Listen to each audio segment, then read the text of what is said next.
देते हैं। जयपुर से बड़ी खबर सामने आ रही है। मंत्रियों के यहां पर लगे हुए आरएएस अधिकारियों को एपीओ किया गया है, यानी कि आरएएस जो लगे हुए थे मंत्रियों के विशिष्ट सचिव के तौर पर या निजी सचिव के तौर पर, अलग अलग मंत्रियों के साथ बतौर पर्सनल सेक्रेटरी भी काम करते हैं या एग्जीक्यूटिव सेक्रेटरी के तौर पर काम किया जाता है। तो उन सभी कर्मचारियों को अब अपनी अटेंडेंस, अपनी उपस्थिति डिपार्टमेंट में देनी होगी, विभाग में देनी होगी। ये एक बड़ा परिवर्तन हुआ है, क्योंकि अभी तक तो उनकी अटेंडेंस मंत्रियों के पास थी, अभी तक वो मंत्रियों के लिए जिम्मेदार थे। अब जब मंत्री ही नहीं है, मंत्रियों की नेम प्लेट ही नहीं है, मंत्रियों के कक्ष ही नहीं है, तो स्टाफ भी चेंज होगा और बॉसेस भी चेंज होंगे। मेरे सहयोगी भरतराज मेरे साथ लगातार जुड़े हुए हैं। भरतराज, आप अधिकारियों की बात कर रहे थे, तो देखिए ये खबर भी बड़े काम की है कि अब आरएएस अधिकारियों की जो अटेंडेंस है वो भी बदल गई है।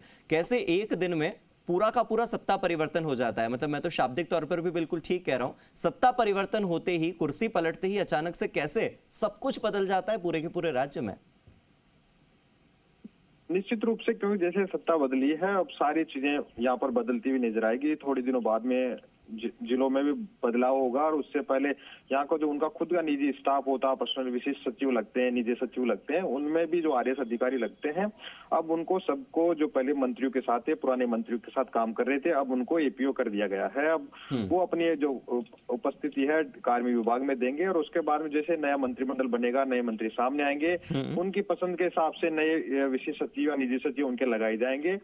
अभी जब तक वो नहीं होंगे, सबको अपनी उपस्थिति डीओपी में देनी होगी। उसके बाद में नई सरकार बनेगी, उनको वापस से पोस्टिंग दी जाएगी, वो कहाँ काम संभालेंगे, लेकिन अब फिलहाल अभी एपीओ रहेंगे। ठीक है, बहुत बहुत शुक्रिया भरत इस जानकारी के लिए।